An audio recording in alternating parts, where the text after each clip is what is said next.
Kia ora. Welcome back to the other side of the studio, and we're very happy now for this next session to be welcoming the Right Honourable Helen Clark. Now, of course, we know Helen is our former Prime Minister of New Zealand, but also has led the massive United Nations Development Programme and more recently has co-chaired the independent panel on pandemic preparedness and response. So given these roles, she has a unique perspective on the theme of this conference, dealing with COVID's long tail. Kia ora, Helen. Welcome to the forum. Very much looking forward to hearing your views. And of course, for those watching, please do send in through some questions and we'll have time for a little Q&A with Helen shortly. Kia ora. Kia ora, Matt, and good morning, everyone. I've mostly, focused since leaving for the UN all those years ago on global issues, but of course, you always keep an eye out for your own country and how it's navigating through those. Sorry I haven't been able to join earlier, but my conference calls went to 4:30 a.m. this morning, so I didn't think I'd be particularly onto it if I turned on the conference at 10 o'clock. But I thought I'd just make some opening remarks and really invite people to come in and exchange views. The topic I know is major opportunities and challenges for New Zealand, following COVID, and I wish we were following COVID, and that's part of the point of what I want to say. We don't seem to be able to get this off our back globally. And I think really complicating the whole scene is we're not just dealing with COVID, we're dealing with, as a world, a syndemic of issues, a whole lot of major issues coming at us simultaneously. This is without doubt the worst health emergency in a century. That's in the lifetimes of almost everyone living in New Zealand. My father's about to celebrate his 100th birthday. He wasn't here for the great flu epidemic in 1918. Yes, AIDS is described as a pandemic by UNAIDS and took a huge toll of lives, but we haven't seen anything like this global impact of a pathogen since 1918. And we weren't ready for it, which was, of course, a key finding of the independent panel for pandemic preparedness and response, which I co-chaired, and on which we built recommendations to try to do better when a future threat emerges. Because you can't stop these kinds of events arising, a zoonotic spillover, which is usually the cause, but you can stop them becoming a pandemic, and that's what the world dismally fails to do. But then you put alongside this extraordinary challenge, which has wrecked economies, challenged societies, shaken some to their roots, the fact that we're living through an era of the worst relations between the major powers since the Cold War ended some 30 plus years ago, and a world where New Zealand is pressured to take sides, which threatens the rather careful balancing act we have had, particularly with respect to China. And then we have the other existential threat, what's happening to the climate, highly relevant to New Zealand with its enormous agricultural and horticultural base. I retain very close family farming connections in the South Waikato area. The seasons are more unpredictable, the rain's unreliable. When it comes in amounts we can't deal with. How many times in the last year has Westport been told to evacuate? I mean, this is a crisis. And so not just for our rural communities, and still very much the backbone of New Zealand, but also because we've always traditionally built around our river mouths and coastlines, our settlements are threatened time and time again. So these are a huge set of risks put together, something that doesn't impact so directly on New Zealand, but the world is facing its worst forced displacement crises ever, we could say since the end of the Second World War, but over 1% of the world's population is now forcibly displaced from its home by war, conflict, repression, and so on. And that puts quite a burden on the international humanitarian system, which it isn't coping with. And of course, the more money that has to be diverted to that from plain, ordinary mainstream development, the more you can't address the underlying issues of these conflicts. So we live in a pretty vexed and troubled world. That leads me to say that everyone is in the business of making decisions, which we all are, from the level of the individual family, what they buy and invest in, social policy developers, the business community, our economists, our political decision makers. We're all making decisions in times of huge volatility, uncertainty, and risk. And this is the new normal. There's not going to be any return to perhaps the sort of cozy days of 2000 where we worried about the Y2 whatever bug in our computer systems. These are new times. No return to the status quo ante. And for all countries, including ours, how you try to build resilience and the strength to ride through these kinds of events, minimise the impact on populations, economies, societies is really a critical issue. On COVID, I think you may have just had a session with health people. I see the Herald reporting today that globally the cases have been falling for the last 3 weeks. Clearly, we're counter-cyclical in this because we have breathless headlines every day about the growing numbers, and we're now at the point where I think everyone in New Zealand knows someone who's had it, which hasn't necessarily been the case here in the past. Again, huge uncertainty about predicting the path of this, but it is most likely to keep coming in waves and surges with the possibility of something worse than Omicron coming along, because we're giving globally the virus the opportunities to change the way it behaves. That's because we are not on top of transmission. And while some have hailed Omicron as perhaps the beginning of the end, it may not be, because of this virus continually surprising us. The problem is that if you let transmission run unhindered because of substantial unvaccinated populations in the world, or because countries which, in my opinion, like the United Kingdom, should know better, you remove all controls and let it rip to the point where your very elderly monarch is among those affected, you are creating opportunities for the virus. South Africa, I see, is now reporting more concern about the variant of Omicron, which is more transmissible again. We're not, on the current trends, expecting much of Africa to get anything like even 70% vaccination until 2024. This is 2 years away for a virus running wild. And as I say, it's not just Africa. It's Myanmar, it's Afghanistan, the failed states where you can't conceivably roll out a vaccination program. And then this propensity in the Northern Hemisphere to declare victory before the job is done. Look, I understand people are completely fed up and over this virus. I'm completely over it. As a global citizen who travelled a lot, I haven't left the country since March 2020. I mean, of course, it's infuriating. We can't just get on with life, but we're going to have to get on with life in different ways from what we did before. We may be over COVID, but it's not over us. With the work that our panel did, we charted the opportunities that this outbreak had to get away from being a fairly low number event in a province in China to become a global pandemic. There were many opportunities missed.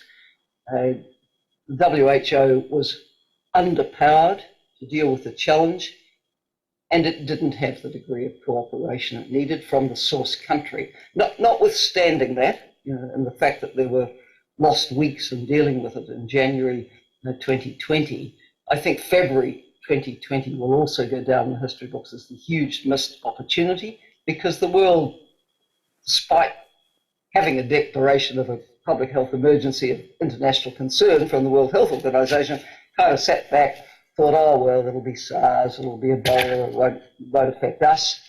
And how wrong that was. I had occasion in recent months to dig out again when the first press statement from the Health Ministry here was about a case of COVID in New Zealand, 28th of February 2020. And the press statement ended with words something like, this is not expected to lead to widespread community transmission. I mean, we were out to lunch, and much of the world was out to lunch in predicting what this could do, and the rest is history. So we're going to be troubled by this for some time. I'm still very much advocating for the recommendations of our panel. There are also other good panels from G20, etc., which have good recommendations on the table, and we're working to see if the UN General Assembly will pick up the issue of a special session and give momentum to the reforms that are needed to try to stop something this bad happening again. But if it happened again tomorrow, the world will not be ready, is our guess. Now, just perhaps to come to a few words on the challenges at home. I mean, when we took the measures which, for the health and well-being of New Zealand and New Zealanders were absolutely necessary, it actually turned out, in the bigger picture, to probably be the best economic response to the circumstances, because we have not only had the lowest death rate per capita in the OECD through the pandemic, we've also been about the fifth best economic performer. And again, the primary sectors have played an enormous part in bringing New Zealand through. We ended up writing off international tourism, writing off international education. But clearly the days are coming when we will manage some kind of rebuild in these sectors. But I think the challenge really is to do it differently, and to always be looking to the value and the productivity and the innovation in these sectors, not just treating them as commodities where they have maximum numbers with a low yield. It's easy to say and hard to do, but I think that's where the smart thinking has to be, and right across the economy. It's always a challenge for the primary sectors as well. We need a huge focus on innovation. I recall launching a government strategy 2 decades ago on growth by innovation. You'd probably issue the same today. We can never stop innovating. We're in a race to the future, and if we get off that treadmill, others pass us by pretty fast. We have had opportunities to have skilled and talented New Zealanders back here through the pandemic. Very important to create the environment where they feel that they can thrive here. Otherwise, as circumstances relax, particularly in Australia, we run the risk of the big brain drain again. One last point perhaps I'd make before stopping is that globally the pandemic has been exacerbated by pre-existing inequalities and marginalisation between countries and within countries. We're not an exception to that. This has exposed our fractures. And I think the smart minds need to very much be turned to how do we build social cohesion? How do we build an economy and society where everyone really feels they do have a stake and we don't leave people behind? We have had opportunities to move more New Zealanders into work because of the lack of immigrant labour. Can we make this a permanent feature, that the Kiwis are doing more of the jobs and we're consciously rehabilitating those who'd fallen too far through the cracks to rise into the labour market before? There are opportunities here to deal with some of our longer standing issues. So that's probably all from me for an opening on the kind of reset that we need. But this issue of the global reset has been very much on the minds of World Economic Forum and others. The problem is that we never quite get the clear air for the reset because the pandemic keeps coming at us and offering us more surprises. And then, as I say, it's immensely complicated now by the worsening relationships between the West and China, and obviously devastating developments in Ukraine. And all of these issues have threats for us of one kind or another, whether it's supply chain disruption, market disruption, and so on. Back to you, Matt. Kia ora, thank you, Helen. And there are a few topics that I'm very keen to pick up there, both on the pandemic and looking more broadly at the geopolitical situation, as I know you're still very well connected and in the thick of things on many levels there. First, the panel that you co-chaired, and you've touched on some of these themes now, was highly critical about the missteps in the early days, also about inequities in vaccination rates across the world. Hearing you just now talk about that critical period of February 2 years ago, what do you think? This sounds like a systemic issue. It's hard to see the way forward.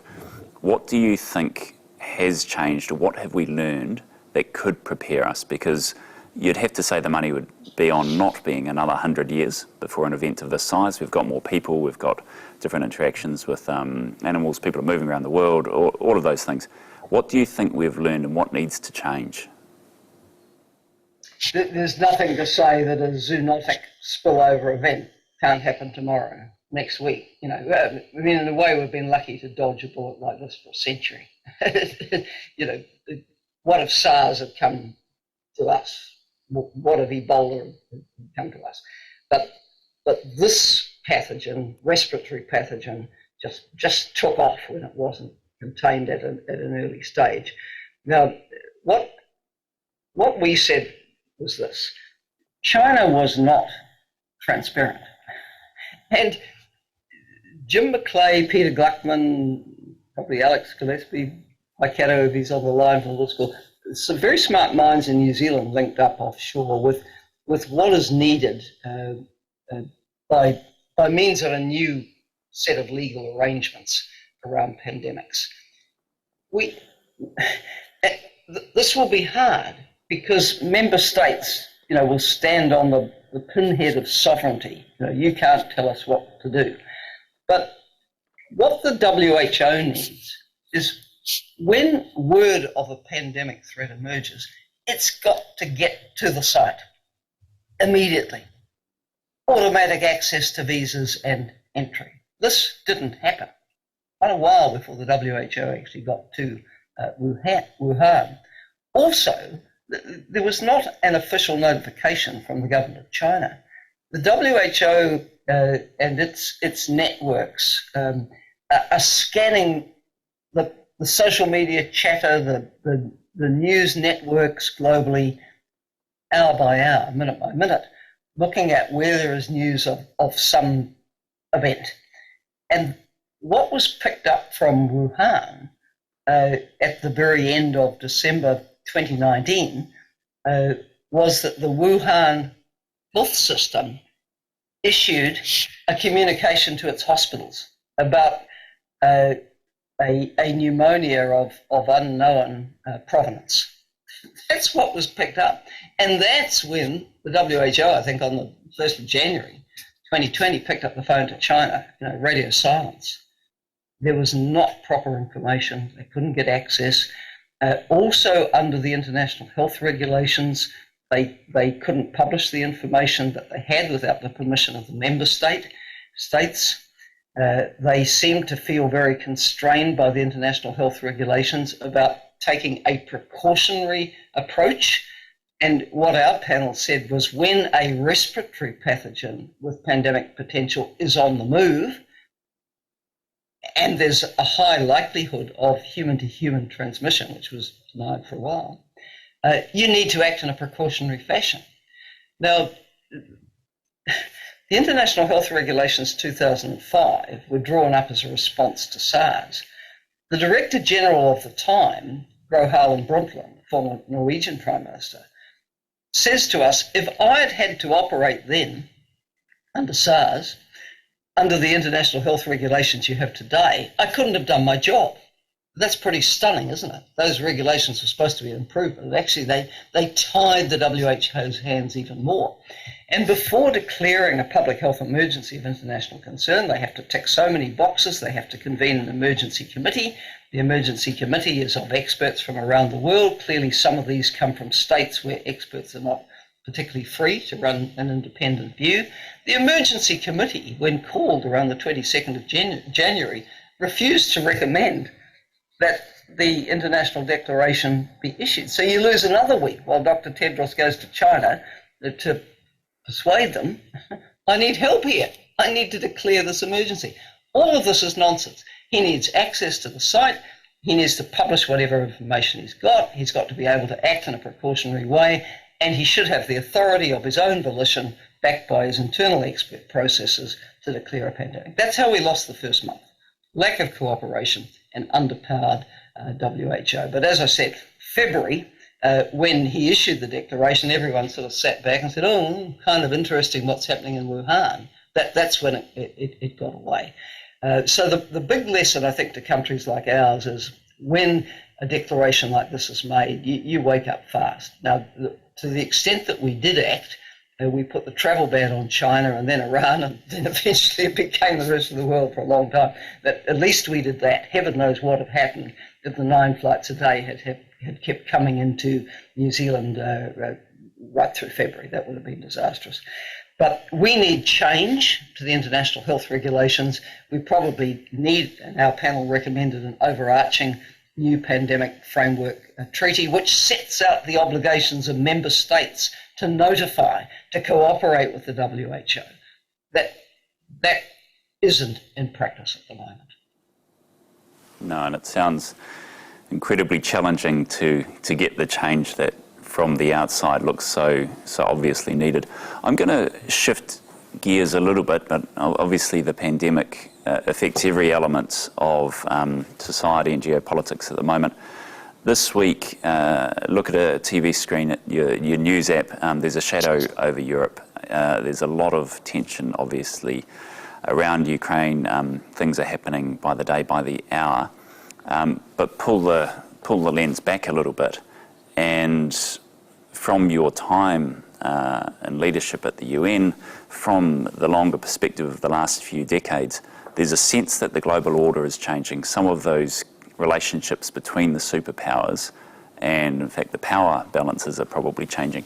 How do you see the situation between some of the big players at a geopolitical level evolving over not just the next week or the next two, particularly around the Ukraine, but those bigger forces?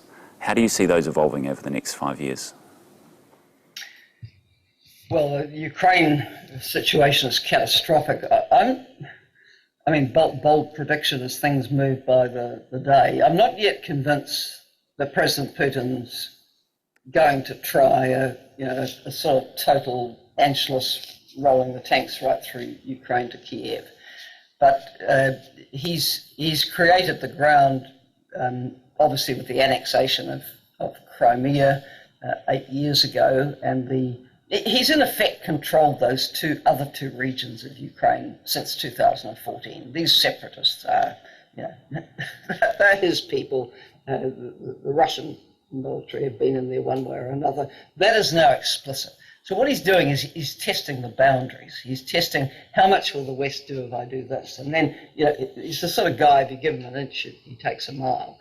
One of the big issues, I think, is whether in his definition of recognising the independence of these two statelets, which is very much what he did with those breakaway areas of Georgia back in 2008-9, South Ossetia and Abkhazia. He's basically made them, for all intents and purposes, part of a larger Soviet Union, and he's trying to now formalise those borders. But how big is that border? How much over that line of control has been of the conflict? Never a frozen conflict in the last 8 years. A lot of people have died.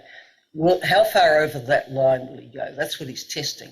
Now, some maps that they're issuing are suggesting that the port of Mariupol is within the areas that he's recognising as as part of these statelets.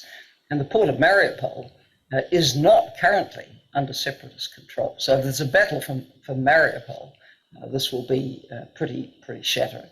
But I think his assessment has been that currently the West is weak and divided. He will have looked at the Afghanistan debacle. He will look at a world distracted by COVID. President Biden, US president now, always distracted by the major lack of political cohesion and shared purpose in the United States. He will look at a US also somewhat distracted by China, and he'll think, I'll buddy up with China and, I can, start recreating the Soviet Union, the demise of which I said was the greatest tragedy of the 20th century. That's the mindset. So he'll just keep nibbling. And the US has got US and NATO have got their sort of escalating sanctions, but at the moment they're a slap over the wrist with a wet hanky. They're not going to deter him, at least going to the formalisation of the borders on the line of control. I had a long conversation with Kevin Rudd 2 or 3 weeks ago, and Kevin had a very interesting phrase about the challenge being, how can we try to return to some kind of managed strategic competition? Look, we know there's all the difference in the world between the political system of New Zealand and China, New Zealand and Russia, the West and China, the West and Russia. But does that have to be the first roadblock every time we have any kind of interaction? Or can we sort of more pragmatically scope out where we need to work together and where we're going to continue to have differences? Can we try to manage this better?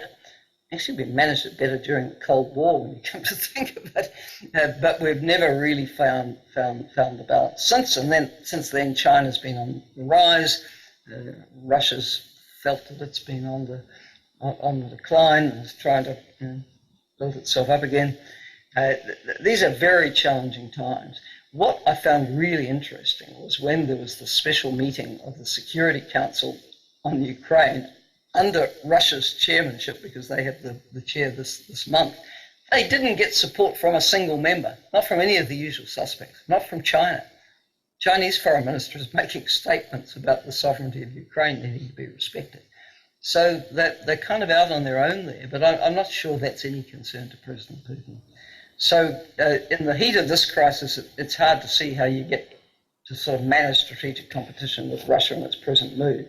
But could it be possible with China? Because you need cooperation at the greatest geopolitical level to end the pandemic, to tackle the climate issues, to try to stop some of the intractable conflicts, all of which have proxy powers standing behind them, whether it's Russia, China, the Gulf, whatever. If you just have a lack of cooperation, a lack of dialogue, we can't tackle any of these issues effectively. No, it's as you said at the start, it's a troubled world. Look, I'm going to wrap us up now. We could obviously talk for several hours more, although it sounds like you'll be soon on to your next bank of conference calls to different parts of the world.